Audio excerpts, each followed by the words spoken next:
This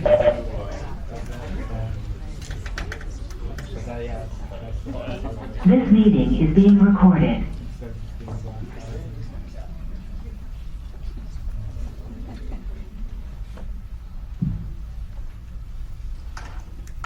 Good morning, and welcome to NYMTC's Program, Finance, and Administration Committee, or PFAC meeting. I'm Ian Francis, representative of New York State Department of Transportation, and today, chair of PFAC.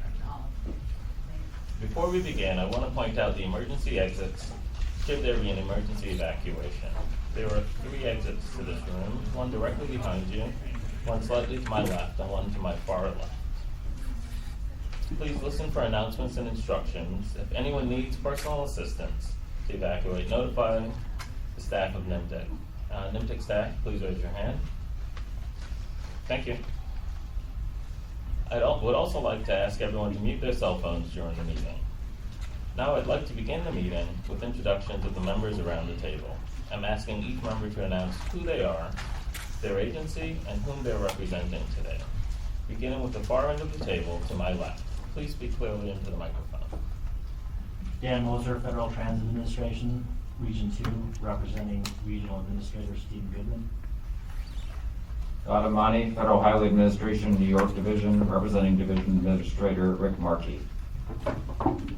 Hannah Greenberg, EPA Region 2, representing Regional Administrator Peter Lopez.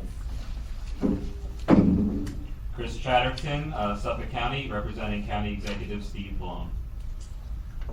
Sean Sally, Nassau County, representing County Executive Laura Curran.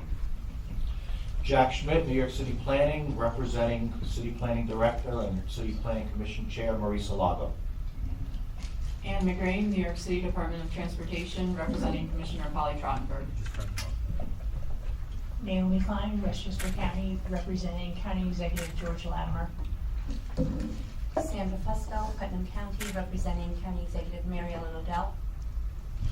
Pat Gerd, Rockland County, representing County Executive Ed Day.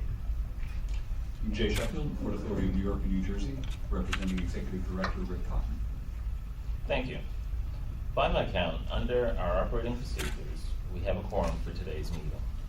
We have a few action items that we're going to address right away. The first action item. Hold it. We have to ask for public participation first. Oh. Yeah, sorry. You can't go into action. Oh, okay. Okay, we'll start the meeting with our public participation portion. We've set aside 15 minutes of the agenda to hear from registered speakers. As of now, I have no registered speakers, so I'm going to close this portion of the meeting and we'll move on to our action items. Now we'll begin with the action items. The first action item is to accept the November 21st, 2019 meeting synopsis, which is available on the sign-in table in the lobby. I'm requesting all members to announce your name and the agency you represent when you make a motion or second a motion. The motion is to accept the November 21st, 2019 meeting synopsis. Do I have a motion? Naomi Klein, Westchester County, so moved. Naomi Klein moves the motion. Do I have a second? Second, Ann McGrain, New York City Department of Transportation. Ann McGrain seconds the motion. Is there any discussion on the motion? All in favor say aye. Aye. Any opposed? Any abstentions? The motion passes.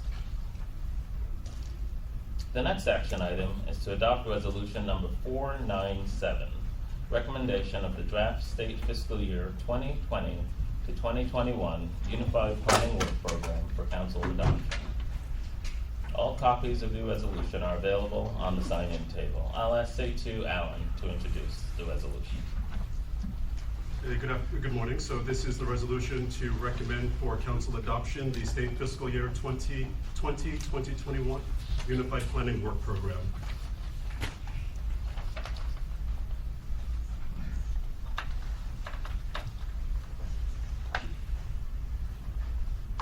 So just a brief overview of what NYMTC is. So NYMTC is the designated Metropolitan Planning Organization, or MPO, for the New York City, Long Island, and Lower Mid-Hudson Valley area.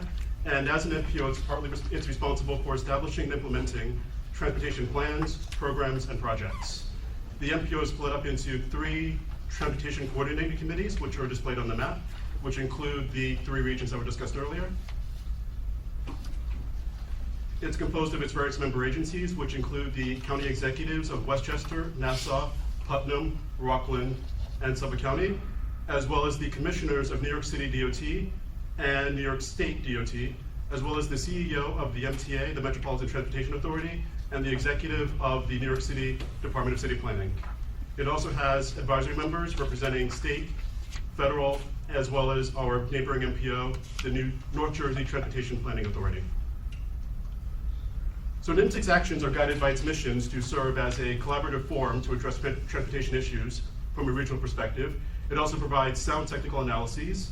It collects the members work together to develop a shared regional vision and also ensure that the region is positioned to capture the maximum amount of federal funds that are available to achieve the goals in its regional transportation plan. And the shared goals in the current plan, which is Plan 2045, are listed here. Goals such as enhancing the regional environment, improving the regional economy, preserving the existing transportation system, and other goals as shown here. So specifically to the Unified Planning Work Program, the UPWP serves as a budget. It defines the priorities of the planning area in terms of the projects that it will pursue over the course of a state fiscal year. It's also a grant application in that its completion each year enables federal funding to enter the region to support planning activities that are undertaken by both the staff as well as member agencies. It's also, generally speaking, an important part of the Metropolitan Transportation Planning process. In terms of funding the program, the 2020-2021 UPWP is a $48 million program, roughly split equally between funding that was previously programmed in prior state fiscal years, as well as new funding from the FTA, the Federal Transit, the FTA, FHWA, as well as the local match that the member agencies contribute to their portion of the program. In terms of the allocation of that funding, you'll see that roughly 60% is allocated to NYMTC staff activities, but roughly 40% is split across the various member agencies so they can undertake projects and programs that they've identified and proposed for next year's Unified Planning Work Program.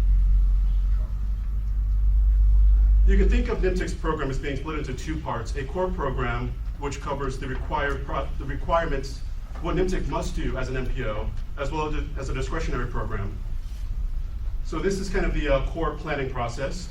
The big picture item for the, or actually the priority item for the next state fiscal year will be developing the regional transportation plan, which has to be in place by October 1st of 2021. There will also be another Unified Planning Work Program for the upcoming state fiscal year. There was a transportation improvement program, which of course defines the schedule and funding for various projects over a 5-year federal fiscal year period, and that was recently adopted during the current calendar year, and it will be updated and maintained as necessary. There will also be an update to its NYMTC's congestion management process in concert with the development of its next regional transportation plan, Plan 2050, and other activities as required. And as part of all those activities, of course, public involvement is an important part of anything that NYMTC does. So in terms of developing the core products, there's a lot of work that goes into it, whether it's visualizing data, collecting data. There are various working groups. We have various forecasting tools. Some of the highlights for the upcoming fiscal year will be the updates to NYMTC's socioeconomic and demographic forecast, specifically the forecasts that go through a horizon of 2050. Also, NYMTC's New York best practice model will be updated and released during the upcoming state fiscal year. There'll also be continuing activities to comply with federal performance-based planning and programming requirements. Then there's also a discretionary program, and these projects are based upon the shared goals and desired outcomes that are identified in the plan, as well as the land use designations and areas of actions in the plan, and various sub-area studies, and planning projects that are also identified in that document. In addition to that, these projects can help achieve the performance and outcome-based goals that are national performance goals as stipulated by the federal agencies. So this is just a highlight of some of the projects that are in the draft UPWP. There are 38 discretionary projects in total. Some of them are new projects, some of them are multi-year studies that are ongoing. Some of them include, for example, the Route 59 area transportation and land use study, various mobility studies, and safety studies and other studies that are being sponsored by member agencies as well as NYMTC staff. So again, just a quick overview of the proposed program. Unless there are any questions, NYMTC staff asks that PFAC recommend the draft 2020-2021 UPWP for council adoption. Thank you, Setu. We have a motion to adopt resolution number 497, a recommendation of the draft state fiscal year 2020 to 2021 Unified Planning Work Program for council adoption. So moved, Jack Schmidt, New York City Planning. Jack Schmidt moves the motion. Is there a second? Second, Pat Gurdon, Rockland County. Rockland County seconds the motion. All in favor, is there any discussion? All in favor, say aye. Aye. Any opposed? The motion passes. Thank you. Our next action item is to adopt resolution number 498, amendment to the state fiscal year 2019 to 2020 Unified Planning Work Program. Setu will introduce this action as well. So resolution number 498 is simply a reallocation, reprogramming of funds for New York City DOT from the Bloomfield Area Transportation Study to other discretionary studies in their program. There is no new funding required, and NYMTC staff has found that these actions are consistent with the plan. NYMTC staff requests that you adopt this resolution. Thank you. Is there a motion to adopt resolution number 498, amendment to the state fiscal year 2019 to 2020 Unified Planning Work Program? Mayor Klein, Westchester County, so moved. We have a motion. Is there a second? Second, Chris Chatterton, Suffolk County. Thank you. Is there any discussion? All in favor, say aye. Aye. Any opposed? Any abstentions? The motion passes. Okay. The next action item is resolution number 499, supporting safety performance targets under the transportation performance management requirements. Jan Khan will introduce the resolution. Chairman, PFAC members, your adoption of resolution 499 will allow NYMTC to meet the federal requirements in transportation performance management in terms of the setting of safety targets. The regulations require the state to set its target, and then the MPO has 180 days after the setting of the state's targets to either develop its own targets or support the state targets. The copy of the resolution that is available to both you and the public contains those targets. So through this resolution, and as past resolutions have shown, NYMTC and the members have chosen to support the state's targets by programming investments to achieve these targets.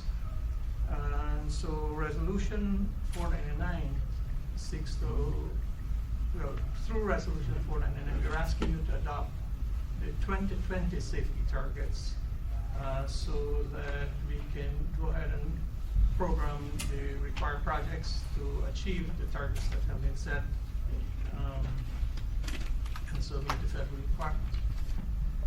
Thank you. Do I have a motion to adopt resolution number 499, supporting of the 2020 safety performance targets under the transportation performance management requirements? So moved, Pat Gurdon, Rockland County. Thank you. Is there a second? Second, Jack Schmidt, New York City Planning. Is there any discussion? All in favor, say aye. Aye. Any opposed? Any abstentions? The motion passes. Thank you very much. Thank you. Thank you, John. The final action for today is the adoption of resolution number 500, recognition of service by Robert Brickman, Nassau County Department of Public Works. I will ask Jared Bogas to introduce the resolution. Good afternoon. I'm happy to introduce this resolution to recognize Bob Brickman's long career in his service to NYMTC. Interestingly, it is resolution number 500, which is the 500th resolution since NYMTC's inception in 1982, and I think his career probably started before that. So, as a matter of fact, I know it did because he started with the Tri-State Regional Planning Commission, which was NYMTC's predecessor. Bob has been with Nassau County now for 22 years. Prior to that, he spent many years with the Long Island Railroad, and in that entire time, he's been involved in the regional planning process in one function or another, but most recently as a member of the Program Finance Administration Committee and as a representative from Nassau County to NYMTC as a whole. Sean Sally, the Deputy Commissioner for Planning, Public Works, okay, one of those two things. And Nassau County is here, and I've asked Sean if he wants to say a few words about Bob, and then we'll get to the resolution. Sure, thank you, Jerry. I'd love to say a few words. Thank you, Jerry. I'd love to say a few words about Bob. Bob actually hired me in 2003. He was the first face I saw and met at the county planning department at that time. And Bob is a baptism by fire kind of guy, and my first day threw me into some projects that were pretty controversial. I think he enjoyed doing that, but it helped me, and it was I'm appreciative to this day. Bob, it has been our guru for all things transportation planning, from the TIP and UPWP builds, the Nassau Hub transit study that he was brought on board to Nassau County to really jumpstart and carry through, and I hope we complete that mission and make Bob happy. But Bob knows how to find the transportation dollars. He's been very successful at that for the county for many years, navigating the roads, pardon the pun, but to make all the county projects fundable under requirements that are applicable, and then knowing again how and when to apply for funds. So we wish Bob the very best in his retirement. He's an invaluable resource, and we wish him all the best. So fortunately, in his busy retirement schedule, he wasn't able to actually be here today. But I'm sure Sean will take back the resolution and the accolades. One key part of the resolution I think I just want to read because I think it sums it up. Mr. Brickman, an active and dedicated member of the Program Finance and Administration Committee, contributed his advice and expertise towards the NYMTC planning process, numerous planning studies, and the development of the transportation improvement projects. So I think that really sums up his role since 2005. I was actually off by 2 years. Since 2005 with the PFAC. So we ask that PFAC adopt this resolution. There might be some debate about that, but and we will transmit it to Bob. Thank you, Jerry. I ask for a motion to adopt resolution number 500, recognition of service by Robert Brickman, Nassau County Department of Public Works. Fiscal, Putnam County, so moved. Thank you. Do you have a second? Second, Sean Sally, Nassau County. I have a second. Is there any discussion? All in favor say aye. Aye. Any opposed? Any abstentions? The motion passes. Thank you, Bob, in your absence. All right, we have a presenter today by the name of Charles Bontempo. He's a senior program manager for the Port Master Plan with the Port Authority of New York and New Jersey. Charles is going to give us an overview of the recently completed Port Master Plan 2050. I give you Charles. Good morning, everyone. Thank you to Jerry and everyone here for accommodating me. I was running a little bit late this morning, and then I was online downstairs to get in. So, again, I'm Charlie Bontempo with the Port Authority. I'm with the Port Department. For the past 3 years working on the Port Master Plan. Before that, I spent about 7 years at World Trade Center construction down here at the Trade Center. So I'm an architect. I've done planning work and design and engineering throughout my career, and the last about 4 years working on the Port Master Plan. So we started the conversation with what the Port Master Plan is and isn't. It's more along the lines of a program than an actual project, so it points to a lot of future studies. It's a framework of potential options and a guide for future land use decisions, and just going through the checklist. It provides a near and long vision for what the port can be over a 30-year period, and that 30-year period in the plan is split into two 15-year periods. Oh, sure. Phase 1 and Phase 2. Everyone can hear me now? Thank you. So it offers a consistent future development that's consistent with goals and policies throughout the agency. So we're in line with our Port Authority capital plan, our Port Authority strategic plan to meet those goals over the 30 years.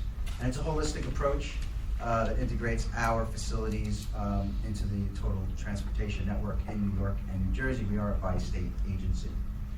Offers facilities that facilitates commerce and business growth, and supports economic benefits throughout the 30-year period, and we'll talk about the economic benefits as we move along through the process. The recommendations in the plan are not really definitive, so they're both long and short-term and are flexible over that 30-year period, so sort of like a roadmap with stops and turns and merges to get through the 30 years, and it's not definitive, so it's adaptable to change over that 30-year period. So this is a snapshot of the current state of the port, outlines all of our facilities. On the New Jersey side, Port Newark, out of the total of 3,000 acres, that's about 846 acres. Elizabeth Port Authority Marine Terminal, the first containerized cargo terminal here or in the country, 1,124 acres. Howland Hook in Staten Island, approximately 279 acres. Port Jersey, Port Authority Marine Terminal is in Bayonne and Jersey City, New Jersey. And then the Brooklyn Port Authority Marine Terminal in Red Hook, Brooklyn. So these volumes were from when the plan was delivered. The plan was from 2016. We worked with Hatch Consultants through mid-2019. So these cargo volumes are from 2018, the last cargo volumes that were included in the public-facing plan. So 7.2 million containers, TEUs, that's a 20-foot equivalent container unit, 645,000 rail lifts, 3.6 million dry bulk tons of bulk materials, 573,000 autos, and 856,000 cruise passengers. Those are the metrics throughout all of our facilities for our cargo. So the benefits of the Port of New York and New Jersey is, we're located in the largest consumer region in one of the most affluent parts of the world. So we account for 1/3 of the nation's GDP. These numbers have actually changed a bit.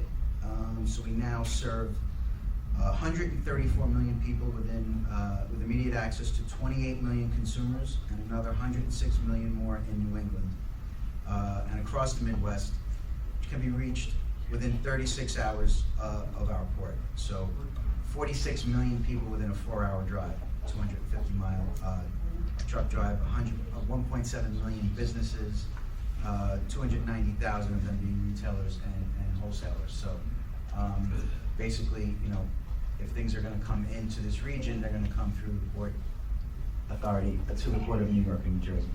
I'm wandering, I apologize. We also have direct access to major road and rail networks. We'll talk about our rail networks in a minute. 1 billion square feet of warehouses and distribution centers within 50 miles of the port. We'll get an overview of the origin and destination distances in a bit, and significant private and public sector investment. So all of our terminal operators want to invest in the future, and we support that. So the master plan process started in October of 2016 when I first started with the Port Department. Hatch Consultants was awarded the contract through a competitive bidding process.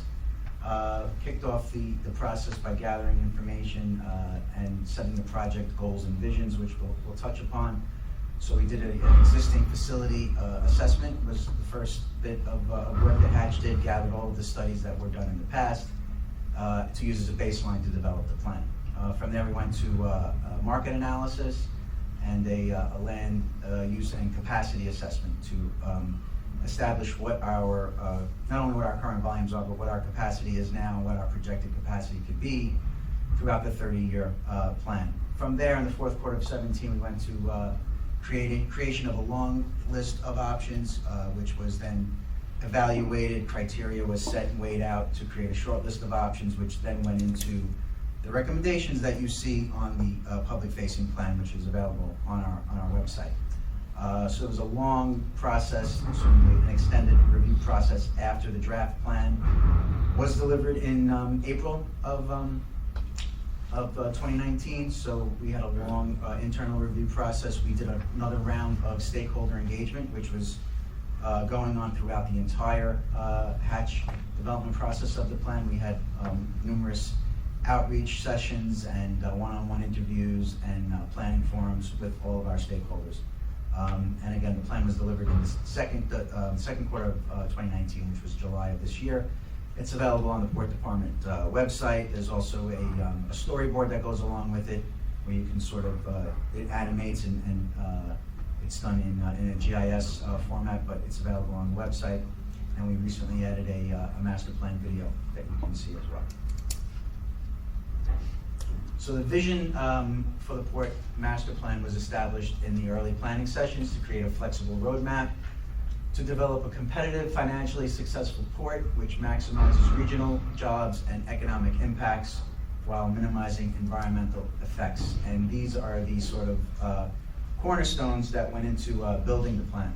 We want to continue to be sustainable and resilient, leading by example, driving down carbon emissions and noise congestion, and have a more efficient way of moving vehicles in and out of the port. Continue to be an economic generator. We'll touch upon the amount of jobs and circle back to this slide at the end of the presentation with the outcome of this. Platform for partnership, again, a lot of community engagement, a lot of stakeholder outreach, a lot of planning forums like this one.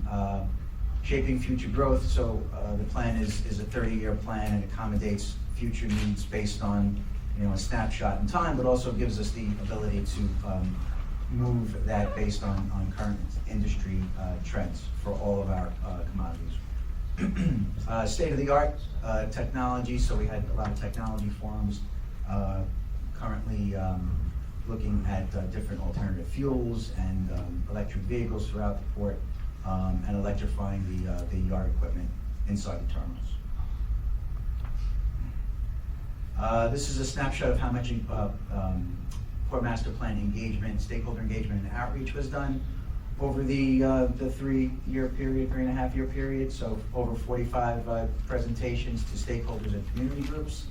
Again, it was done in 2 phases. We reached out to everyone before we started the plan while we were putting everything together, and then we went back out again with the draft results before releasing the plan publicly. So 50 planning workshops and over 400 stakeholders that are listed here, all the elected officials, community groups,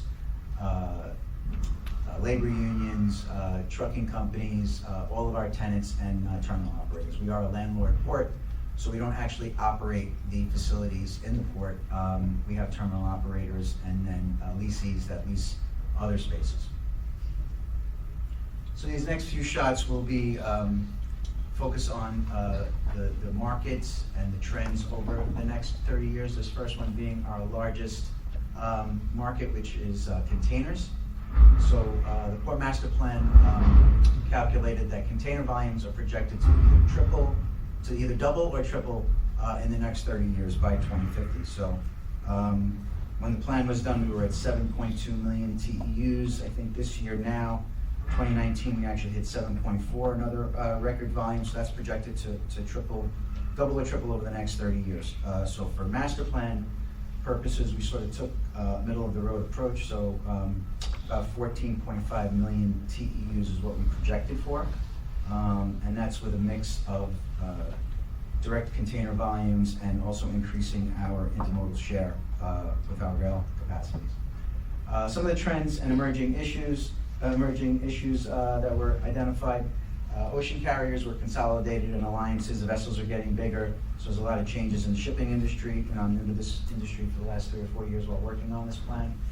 So it is interesting to see that when the last plan was done, the largest vessel size was like a third smaller than it is now. We went from a 6,000 to an almost 18,000 TEU vessel coming into the port. So, which goes back to the raising of the Bayonne Bridge, and the deepening of the channels. Next market forecast is autos. So autos are measured in car equivalent units. Volumes are remaining strong. Emerging trends, mobility as an on-demand service. So carpooling, autonomous vehicles. There's a lot of electrification and hybrid vehicles on port now and at our other facilities throughout the Port Authority, the airports. So the market forecast for autos is set to increase between 800,000 and 1.3 million units by 2050. So that's an average growth of about 2%, between 2 and 3%, depending on the forecast. So we estimate that with that we'll need approximately 100 additional acres of property within the port, outside of what the port currently owns and operates right now. So that was factored into the 30-year plan. Design vessels are going to stay the same. So there are both public and private berths that accept the vessels that come in for the containers and the autos. So we'll speak to the berths and the capacities later on in the presentation. This is the bulk forecast. So bulk volumes remain strong. Bulk is measured in metric tons. Focuses on cement, road salt, and scrap being handled at our PA facilities. We'll show you a map which outlines and identifies where the facilities are now and how they're looking to be consolidated in the future. So the forecast estimates that bulk will increase from 2.9 metric tons in 2018 to between 3.7 and 5.5 million tons by 2050. So a significant increase. It's an average growth of about 2%. So with that, we estimate that we'll need about 100 to 120 additional acres for bulk commodities. And again, that's not, we're going out and we're buying property or we're increasing our land. It's just an estimate, a forecast of if everything that's projected in the plan comes to fruition. And as we're consolidating and creating these districts within the port, that's the additional acreage that may be required. Next is cruise. So we operate 2 cruise terminals in the Port of New York and New Jersey, one in Bayonne and one in Red Hook. So consistent growth in passenger volumes, increasing vessel size. We're seeing ships changing to LNG, liquefied natural gas. We're getting interest in that, so there's potential to possibly bunker LNG on port. Not so much on the New York side, potentially on the New Jersey side. We have plenty of land. We're doing a study now to decide if we're going to need a second berth at our at the Bayonne facility. So that's in discussions now with Carnival Cruise Lines. Next is intermodal rail. So we'll take a look at the origin destination study in a moment, but we operate rail facilities in both New York and New Jersey. And excuse me, I'm stuck here. So intermodal rail is measured in lifts, so lifting a box from the vessel to a rail car. And they were at about 650,000 in 2018, and we have an as-built capacity in our rail system of 1.5 million lifts. So we have plenty of capacity. So the focus on rail is to really go after the business, go after the intermodal business, get the stuff on rail, take trucks off of the road, increase that intermodal share. Other emerging trends and issues throughout the study that were identified, truck data capture with Easy Pass and readers throughout the port to really make more efficient and less moves. Shared chassis pools and empty container depots strategically placed. Autonomous trucking and platooning, which will increase the efficiency of the terminals. Again, the terminals are all operated individually. Driver supply is always an issue, working with the labor force and the drivers to accommodate that.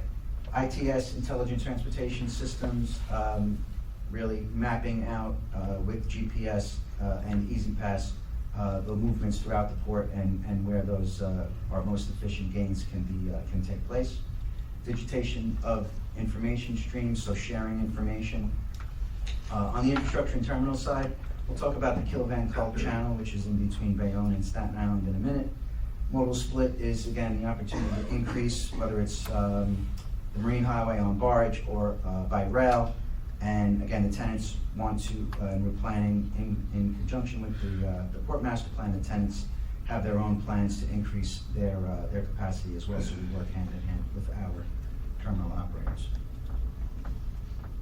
So this is a snapshot, because containers are the largest volumes that we have in the port, it's a primary focus of the study. So this shows the current container capacity throughout the port. So the ships and the vessels come in under the Verrazano Bridge, they come up the bay, and 80 to 90% of them traverse the Kilvan Culp, which is between Bayonne and Staten Island. So that's becoming a limiting factor because the vessels are getting larger, the restrictions are getting greater, so there's larger ships going and there's more of them at the same time. There's a lot of tidal issues in there, so most of our container volumes are on that side. So we now are working with the Army Corps of Engineers to do another harbor deepening study to potentially see what the limitations are of the KVK, if another deepening will be required, or if we should focus our development east of the KVK. So less than 10% of our volumes go to the Howland facility in Staten Island, less than 10% to Port Jersey in Bayonne and Jersey City, and less than 5% to our facility in Red Hook, Brooklyn Marine Terminal. So the container capacity, this existing green line is our baseline capacity, is about 9 million TEUs, and that's based on just as-is conditions. If there were no efficiency gains or longer hours, the existing terminals can meet about 9 million TEUs. Again, this year we were just at 7.4, so it's, again, growing quickly at about a 4% rate. So the master plan projects between 12 million and 17 million TE units over the 30 years. Again, we're focusing on about 14.5 million, which is the average to increase the intermodal share as well as the container volumes being transported either by truck or by barge. This just gives you an idea of the vessel size. So again, when the last study was done, it was a 6,000 TEU vessel, and now the average is about a 10,000 TEU vessel, the largest going from 12,000 to about 18,000 TEU vessels. So those are the big container vessels that you see in the harbor that are doubling and tripling in size throughout between the last study and this current study. So we have to accommodate all of that in many ways. This gives you an idea of the port truck distribution. Now, this is the first move from the port to a distribution center. The last time the study was done, it accounted for about 75%. Well, this study actually accounts for 75% of the trucks go to those 4 counties, Essex, Union, Middlesex, and Monmouth County in New Jersey. So first move from the port goes to distribution centers in those locations. And these are the routes that those trucks take, so you can see up and down the New Jersey Turnpike along I-78 and I-80. And the significant change between the last study and this study is that there really are no distribution centers, east of the KVK. So there's really all the first stops go out to the Jersey Turnpike to those distribution centers and then get trucked back out. There are the Amazons here and there popping up, so that might change. But our focus has to be on the container volumes that are coming in and making that first move out of the port. So that was the background that went into building the plan. We'll now start to get into the results if there are any questions before we do. No? Okay. So this is phase 1. It's a 30-year plan. This focuses on the first 15 years. Gives you an outline of all of our facilities throughout the port. Container areas that are identified throughout our facilities.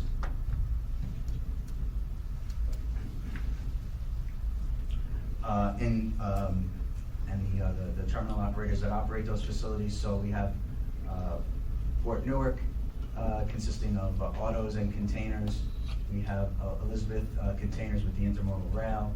We have Port Jersey, which we just built a new intermodal rail facility in Port Jersey, and then the Red Hook container terminal. And then added to this on the Brooklyn side, when we started to do this plan, the focus was really to get out of Red Hook and maybe possibly move into the South Brooklyn Marine Terminal. Throughout the process of the plan, that sort of changed, and we are staying in Red Hook, and we're looking at the potential to expand into South Brooklyn with New York City EDC, and we can get into some of the uses a little bit later in the presentation. This also identifies our rail yards on 51st Street and 65th Street, which is the terminus of the Cross Harbor Rail Float from the Port Newark facility that's operated by Red Hook Container Terminal, who also operates, Red Hook Container Terminal has an operation in Port Newark and now more recently in South Brooklyn. So this is sort of an overall phase one actions that were identified to maximize the recent investment over the next 15 years. So a lot of investments were made by the Port Authority and by our operators, so we're looking to just maximize those investments without really doing much expansion to meet our capacity over the next 15 years and identify those projected volumes. So continue to set green goals and policies aimed at driving down port-related impacts. We'll touch upon that in the outcome of the primary objectives. Support the growth of existing tenants and allow the Port Authority to meet sustainability and resiliency goals. So all of those goals are established. We are our own authorizations, so we manage all of the tenant construction.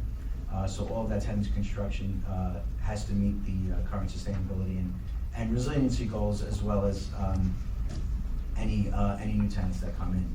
So the goal in phase one is really to lay the future for the future investments over the next 30 years.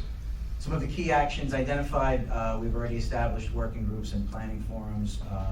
The master plan identified many future studies. So there's groups and forums that have been put together to work on those future studies, from power and infrastructure to now we're working on offshore wind, we're working on LNG, which were identified in the master plan, so now we're already in the next phases of those studies. Consistent stakeholder outreach procedure is constant. It's a steady throughout the development of the plan and now the implementation of the plan. Port Jersey and Port Jersey is an old military facility that was recently purchased by a private developer, so there's a big development going on there. There's potential for LNG in Port Jersey, but in Port Ivory, in Staten Island, the focus right now is on offshore wind. So there was a NYSERDA RFQ-L that was earlier this year that we were selected for in order to move forward with offshore wind infrastructure to meet the offshore wind needs and requirements that the governor put forward in his State of the State last year. So Port Ivory, there are 2 vacant parcels off of the terminal, the old Ivory soap factory, that we put forward as a potential for offshore wind, facility, and we were selected for the next phase of that. So we'll now be working with the other qualified applicants to determine what the development of can be at Port Ivory for offshore wind. Future capacity analysis of the waterways and expansion options. That's the study that's ongoing now with the Army Corps of Engineers.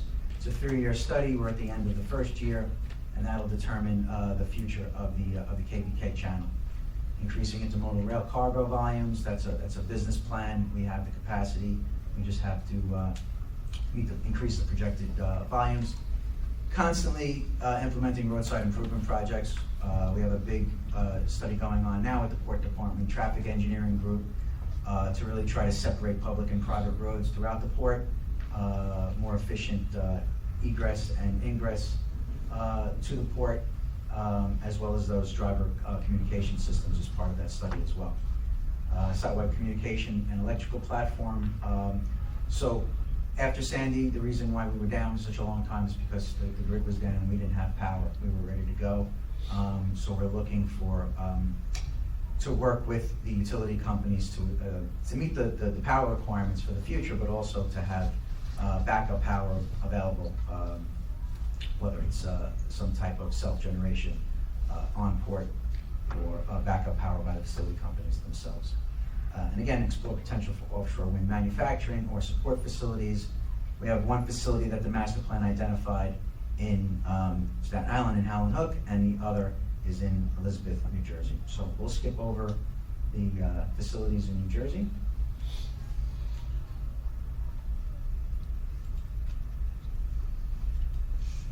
So phase one for Howland Hook Marine Terminal, the overall goals are to support enhanced container handling capacity. So we have excess capacity there. We have to increase our volume. Again, it's working with the shippers and the terminal operator, who is GCT New York, to increase their volumes. Potential to develop Port Ivory either as a facility for logistics, which is currently being done on the adjacent site with the Matrix site, signing a deal with Amazon, or to support offshore wind or other renewable energy. So the focus right now is offshore wind in Port Ivory. So this just shows you, excuse me, the current uses and the projected development at Howland Hook Marine Terminal over the next 15 years. Again, enhanced container handling capacity, better connection to the roadways, so there's incentives. There's toll incentives for the drivers going over the bridges to increase to help out the truckers getting in and out of the port. The express rail facility that traverses the port there, there's the potential to tie it into the adjacent logistics facilities at the Matrix site and create sort of a marine highway, which will also help facilitate the offshore wind industry. So right now, offshore wind, because we're, and we can talk about this a bit more in a minute, we're draft restricted, height restricted going under the bridges, and a lot of the offshore wind pieces are higher than that draft capacity. So there's a good possibility to have sort of what's called a roll-on, roll-off offshore wind facility in on those two parcels in Howland Hook, which would then tie into the rail and also tie into the roadway network. This just gives you a timeline of what we're focusing on short term over the next 5 years. The possibility to realign Western Avenue will really be determined by what the next development is going to be at Howland. The Brooklyn Waterfront facility consisted initially of just the Red Hook facility, but then throughout the process, we started looking further at the development and expansion of South Brooklyn Marine Terminal in Sunset Park, along with EDC. So we're working with EDC now on a sort of a Brooklyn Waterfront master plan, since the same operator from Red Hook Container Terminal now operates South Brooklyn Marine Terminal, and they are focusing their focus is on offshore wind logistics. So we are in the process of making sure that Brooklyn Waterfront master plan jives with our port master plan, the EDC, and any, as we spoke about with Jerry earlier this week, any plans that NYMTC puts forth as well.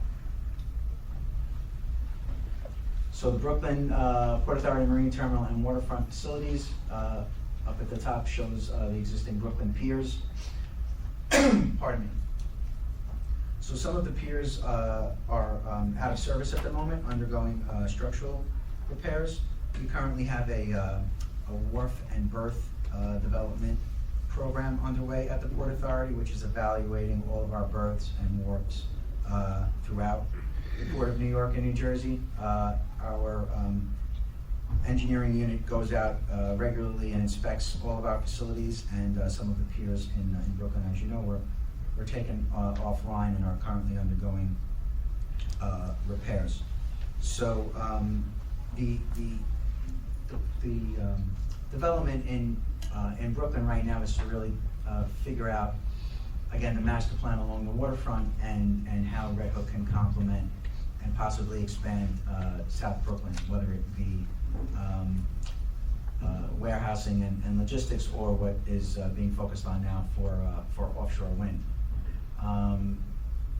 We did a future study on Red Hook as far as the market analysis goes, and the market analysis is sort of, is what it is kind of deal right now. So Red Hook Container Terminal focuses a lot on wood and lumber. They have the car float that goes across to our other facility. So we really don't see that market as sort of changing. It really is sort of a niche market, one of those being offshore wind. This is the timeline of the next 5 years at the Brooklyn Port Authority Marine Terminals, to just continue to maintain the waterfront activity, focusing on berth repairs, the pier repairs, and the infrastructure improvements as well, and support and maintain the operations at our existing facility. This is now the overview of Phase 2. So if you recall, the Phase 1 map was similar to this, but this shows, the projected uses that the master plan forecasts in the next 15 to 30 years. So primarily what occurs here is a lot of consolidation and districts. So on the New Jersey side, sort of creating districts with auto and containers supported by rail, and bringing back the warehouse and the logistics that were sort of taken off port years ago when those distribution centers were developed in South Jersey. So all of that is sort of coming back on to port, so that we don't just have the first movement, we have the next 100-mile movement as well off of port. In the Port Jersey side, there's the potential, if the KVK study that's being done now comes back and it's not possible to expand any further beyond the projected volumes, then we would potentially look to develop in Port Jersey. It's on the open bay, the channel is already deep, and we have a new rail facility there, so there's the potential to expand, potentially expand in the next 30 years in Port Jersey. Thank you.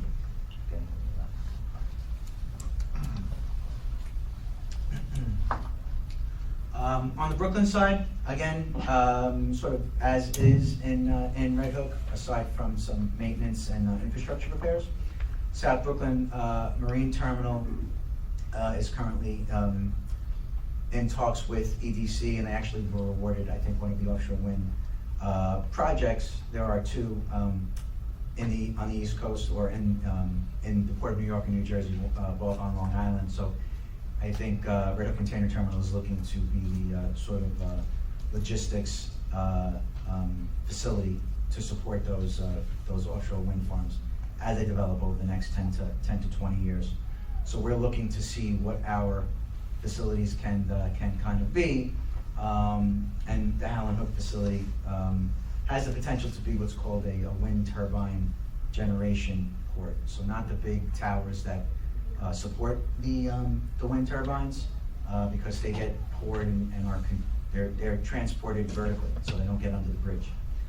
There's also issues with vessels that can support the offshore wind farms having to be built in the United States. Jones Act vessels don't really exist to build wind farms, so the process is still in its infancy, and we're trying to figure out what our role is going to be in that offshore wind supply chain. But the two facilities that were identified, one in New York being Howland Hook, the other one being the Red facility there in Elizabeth, New Jersey, which is mostly wetlands and would require a lot of mitigation. So this circles back to the priorities from earlier in the presentation, and gives you some of the results that will be gained over the next 30 years. So when the master plan is successfully implemented, the port will be competitively and financially successful port that's environmentally sustainable, providing maximum benefit for regional jobs and economic benefits. So some of the highlights of that, our current programs underway project that greenhouse gas emissions can be reduced 35% by 2025 and 80% by 2050. That's with the variable in there is offshore wind and LNG. one being a fossil fuel, the other not being, but the other one being a renewable energy. So there's variables in that, in those statistics as well. Alternative fuel vehicles being deployed, so electric vehicles, LNG powered, possibly cruise ships at the moment, barges, ferries. There's a ferry terminal that's going in Bayonne, on the Bayonne Peninsula, right where we're looking to do possibly LNG bunkering, because there's a natural gas line that runs near there. So alternative fuels are part of the goal of the plan. New construction includes resiliency measures, the new development. In New Jersey, at the Montby Peninsula, everything has to be raised 7 feet, so 7 feet of clean fill has to be trucked in order to meet the new resiliency measures. And increase our modal split, getting more boxes on rail and out of the port and not on truck. Economic generator, potential to create 80,000 new jobs regionally, so not just first-hand jobs, but jobs throughout the port region. $25 billion in incremental economic activity, and 30 major projects, and develops unused space. So there's a list of projects that have been identified, future studies that have been identified that are either upcoming or already underway, that were identified in the master plan. Workforce development, education opportunities, we're always doing job fairs and working with the communities to identify jobs on the port and within the port industry. Continue with our community engagement, get people out onto the port, let them see what it is, what happens, some public platforms. There are discussions to do that in New Jersey and potentially in South Brooklyn as well. Be proactive rather than reactive, so it is a plan, but it's not definitive, so we have a lot of what we like to call optionality in the plan, depending on a number of different factors. Partnering with state and regional planning organizations, as we're doing right now, and then state-of-the-art, leveraging technology deployments to improve safety, streamline operations, and increase efficiency inside the port and throughout the region. So the truck moves, the electrification of vehicles, the on-dock rail connections are all part of that state-of-the-art movement and results of the Port Master Plan. And that is all I have. Thank you for your time. Do we have any questions?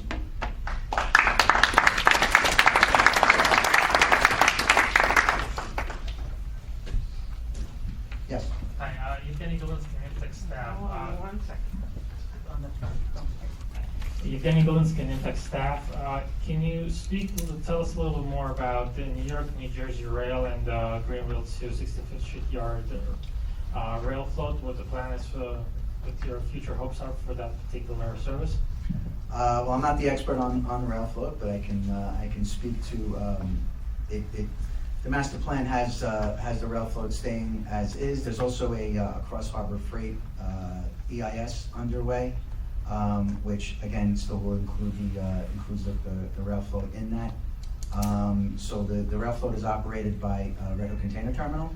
Volumes are strong, and it's as far as the master plan goes, doesn't really see many gains in the rail float. It's sort of a limited, it has its limited capacity as far as the barges available and the number of moves per day. And that's that's an operations question for Red Hook Container Terminal.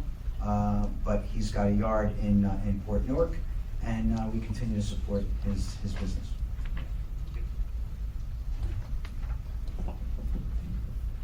Ali, offshore nuclear contractor. I think Port Authority is lucky because they have a land in order to expand the capacity. But you mentioned that we're going to have double or triple the capacity of the facilities. So this means that almost 9% of these volume will be carried by trucks coming from the west side of the Hudson to the east side of the Hudson. And already we have more than 30,000 trucks on the George Washington Bridge on the upper level, almost 25% of the trucks of the volume. how our capacity, since we do not have additional land to expand our capacity, how the roadways can handle this much volume? 60–70% additional in 30 years. We already have problem in the existing conditions. Is there any consideration for intermodal facilities to bring more freight from the trucks to the rail on the east side of the Hudson in order to minimize that heavy congestion on the highway network? Thank you for the question. Yes, there definitely is. About 80% of our containers go out via truck, and the increasing the intermodal share is really a business plan that's underway to put more of that cargo on rail. That's why we opened up the ICTF in Port Jersey. As far as working with the other transportation agencies and networks that provide better connectivity to the roadways, there's a study that was identified in the master plan to sort of further develop the potential for an inland port. So early on in the conversation, we looked at the potential of an inland port, anywhere, big picture stuff. But with the development of the plan, none of those really were starting to pop up. And then we did the origin destination study, and as you can see, it sort of increased. So without really having those distribution centers, available, there's really no way for those double moves to really be fixed. So as the authority, our focus is on increasing the efficiency of the moves, less moves, better trucks. We have a truck replacement program that's underway where we give incentives to trucking companies to put cleaner burning trucks in their fleet. And the only other way to get the trucks off the road is to have more rail moves, which is a big focus of the master plan and the business plan of the Port Department.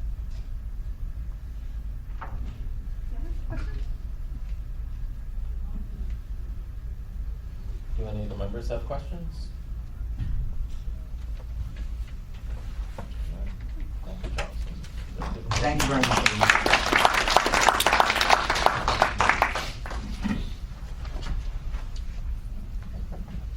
All right, now I will confirm that the annual council meeting will take place on February 27th at the Community Center located at 365 Fifth Avenue in Midtown Manhattan, beginning at 11 a.m.